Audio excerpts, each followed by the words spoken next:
নমস্কার, আইআইটি জেই এবং অ্যাডভান্স লেভেলের আমরা কোশ্চেন অ্যান্সার প্র্যাকটিস করব। প্রথম কোশ্চেনটা বলেছে কতগুলো সিগমা বন্ড হবে। অ্যাকচুয়ালি প্রথম কম্পাউন্ডে এদের মধ্যে রিয়াকশানে যে প্রোডাক্টটা তৈরি করবে সেই প্রোডাক্ট হলো এইটা, ঠিক আছে, CH3 CH3 CH3, এবং প্রতিটা বাকি পোর্শনগুলোতে কী আছে, এইচ রয়েছে। তাহলে যত সিঙ্গেল বন্ড সব সিগমা বন্ড, তার মানে এই যে সিগমা, আমি অন্য কালিতে দেখাচ্ছি, sigma sigma sigma sigma sigma sigma sigma sigma sigma sigma sigma sigma, এবং এই এক একটা CH3তে আবার তিনটে করে সিগমা আছে, কারণ তিনটে CH3। তাহলে টোটাল সিগমা বন্ডের সংখ্যা আমরা কত দেখতে পাচ্ছি, 21। নেক্সট কোশ্চেন, HF দিলে কী হবে? HF দিলে H প্লাস, প্রথমে লোন পেয়ার দিয়ে এইচটাকে নেবে, তাহলে প্রথমে লোন পেয়ার দিয়ে এইচটাকে নিলে এখানে হাইড্রোজেন চলে আসে এবং এখানে প্লাস চলে আসে, যেটা পরবর্তীকালে বেঞ্জিন রিংয়ের সঙ্গে এই প্লাসটা জোড়া লাগবে, রাইট? তার মানে আলটিমেটলি অপশান হচ্ছে সি। থার্ড কোশ্চেনও দেখো, ফ্লোরিন ক্লোরিন ব্রোমিনের মধ্যে সবথেকে বড় সাইজ ব্রোমিন, তাহলে Mg দিলে এখানে প্রথমে MgBr তৈরি হবে, তারপর D2O এর এই যে এখানকার মাইনাসটা এই ডিকে গিয়ে অ্যাটাক করবে, এই বন্ডটাকে খুলে দেবে। ওকে, পরেরটা আসছে, এটাকে অক্সিডাইজড, তার মানে এখানটা খুলে দিলে এই জায়গাটা কি চলে আসবে, এই জায়গাটা ডি চলে আসবে, ঠিক আছে, কিন্তু এরকম একটাও অপশান নেই দেখো, তাই জন্য অপশান ডি হবে। তার মানে অ্যান্সারটা আমার এরকম হওয়া উচিত ছিল, সেটা হলো ফ্লোরিন ক্লোরিন এবং এখানে ডি আসা উচিত ছিল, যেটা একটাও নেই, তার মানে অপশান ডি। 4 নম্বর কোশ্চেন, এটাকে অক্সিডাইজড করা যাবে কি করে? তুমি খেয়াল করে দেখো, কিটোমিথাইল গ্রুপটাকে অ্যাসিডে কনভার্ট করছো, তাহলে কিটোমিথাইল গ্রুপটাকে অ্যাসিডে করবার জন্য কী দরকার, আয়োডোফর্ম দরকার, তার মানে I2 এবং NaOH দরকার, অথবা I2 NaOH এর ফলে রিয়াকশন করে যেটা তৈরি হয় NaOI দিলেও হবে, ঠিক আছে, কারণ এটা বেসিক্যালি কি I2 এবং NaOH এর মিক্সার। নেক্সট কোশ্চেন বলেছে, এটা কি ক্যান বি প্রিপেয়ার কী করে করা যায়? এটা হলো বেনজয়েন কন্ডেনসেশন, বেনজয়েন কন্ডেনসেশন। তাহলে বেনজয়েন কন্ডেনসেশন রিয়াকশন কি লাগে না, ইথানলীয় KOH, আমার কাছে এই KCN, এটা আমার লেগে থাকে, তার মানে অপশান বি বেনজয়েন। এটাই কিন্তু হবে না, কারণ জল দিলে কী হয়ে যায় বলো তো, জল দিলে এই প্রোডাক্টটা তৈরি হয়ে যাবে, এটা OH হয়ে যাবে এবং এখানে COOH গ্রুপ চলে আসবে, জল দিলে হবে না কিন্তু। তারপর হচ্ছে স্ট্রং হিট করলে কী হবে, দেখো স্ট্রং হিট করলে প্রথমে OH গ্রুপটা NH2 গ্রুপে কনভার্ট হবে, তাহলে C ডবল বন্ড তো NH2, আর নিচে COOH আছে, তাই তো, তারপর কী হবে বলতে, H আর OH মিলে জল বেরিয়ে যাবে, তার মানে অপশান এ তৈরি করবে। তারপর হচ্ছে মোস্ট স্টেবল ডাইজোনিয়াম সল্ট কোনটা? দেখো most stable diazonium salt option B হবে, তার কারণ দেখো এটা C6H5 মানে বেনজিন, এখন বেনজিনের সঙ্গে যদি জোড়া লেগে থাকে তখন কি হবে, ডাইজোনিয়াম সল্টটা খেয়াল করে দেখো, তখন বেনজিনের সঙ্গে কী করতে পারে বলো তো, রেজোন্যান্স করতে পারে, তাহলে বেনজিনের সঙ্গে রেজোন্যান্স করতে পারবার জন্য এটা স্টেবল হবে, তাই জন্য অপশান বি।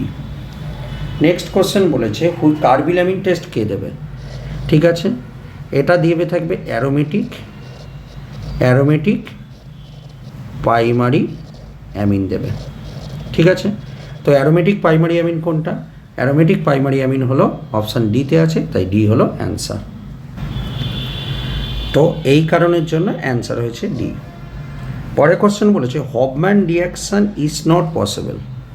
দেখো হফম্যান রিয়াকশান একটা ইন্টারমিডিয়েট তৈরি হয়, সেটা হলো RN double bond C double bond to. এখন আমরা দেখি কোনগুলোতে এই ইন্টারমিডিয়েটটা পসিবল। দেখো অ্যান্সারটা হলো এ হবে, কারণ এটার ক্ষেত্রে পসিবল না, কেন বাকিগুলোর ক্ষেত্রে কী করে পসিবল আমি তোমায় দেখাচ্ছি। এই মনে করো RCONH2, এটার ক্ষেত্রে হফম্যান কেন হয়? তার কারণ হলো এই যে NH2 যেটা রয়েছে এর একটা হাইড্রোজেন লস করে, এই মাইনাসটা এখানে পড়ে, আরটা এখানে চলে আসে, তাহলে C ডবল বন্ড টো ডবল বন্ড NH আর তৈরি করে, এই ইন্টারমিডিয়েটটা ফর্ম করছে। আবার দেখ এই কম্পাউন্ডটাও এই ইন্টারমিডিয়েটটা ফর্ম করে, কেন করে দেখ, RC ডবল বন্ড NH আর কি আছে OH। এবার দেখো এইটার ক্ষেত্রেও দেখো, এই নাইট্রোজেনে হাইড্রোজেনটা লস করবে, কি মাইনাস হবে, এটা এখানে পড়বে, এটা এখানে পড়বে, OHটাকে বাইরে বার করে দেবে, তাহলে C ডবল বন্ড টো ডবল বন্ড N, তার সঙ্গে আর থাকছে, তার মানে এটাও এই ইন্টারমিডিয়েটটা ফর্ম করছে। এবার দেখো এই কম্পাউন্ডটাই এই ইন্টারমিডিয়েটটা ফর্ম করে, বি যেটা রয়েছে, বি কম্পাউন্ডটা দেখো কি, এটা হলো বি কম্পাউন্ড। এবার এখান থেকে কী করে জল বার করে দেয়, জল বার করে দিলে কেমন দেখতে হবে, আর C double bond to NH2, এবার এই জিনিসটাকে দেখতে কেমন হবে, আর C double bond to NH2 মানে কি NH, এখানটা হচ্ছে মাইনাস, একটা হাইড্রোজেন লস করেছে। তো নেক্সট স্টেপে কী হচ্ছে, এই মাইনাসটা এখানে পড়ছে, আরটা এখানে পড়ছে, তাহলে C double bond to double bond N,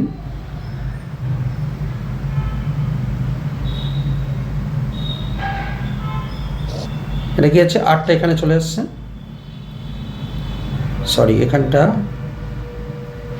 এটা ভুল করেছি,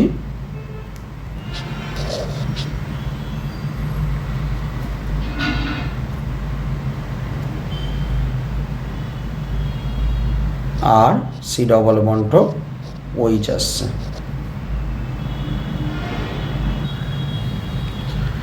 এবার দেখো এটার সঙ্গে আর কি তৈরি করছে, আর অ্যামোনিয়া তৈরি করছে। এবার অ্যামোনিয়া এটার সঙ্গে রিয়াকশান করে কি তৈরি করে পরবর্তীকালে, আর C double bond to NH2, right.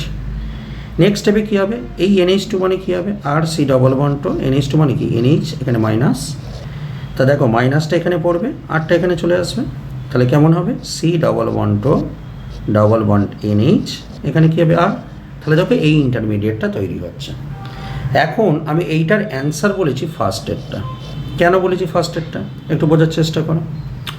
First স্টেপটা আমি এই কারণের জন্য বলেছি যে ফার্স্ট কম্পাউন্ডটা যদি একই রকম কাজ করবার চেষ্টা করে, হ্যাঁ, এটা মাইনাস হলো, এটা CH3 হলো, মনে করো তুমি বলবে কেন স্যার এটা এখানে পড়বে, এটা এইখানে পড়বে, এটা বেরিয়ে যাবে, কিন্তু কোশ্চেনটা হলো এটা বেরোবে না।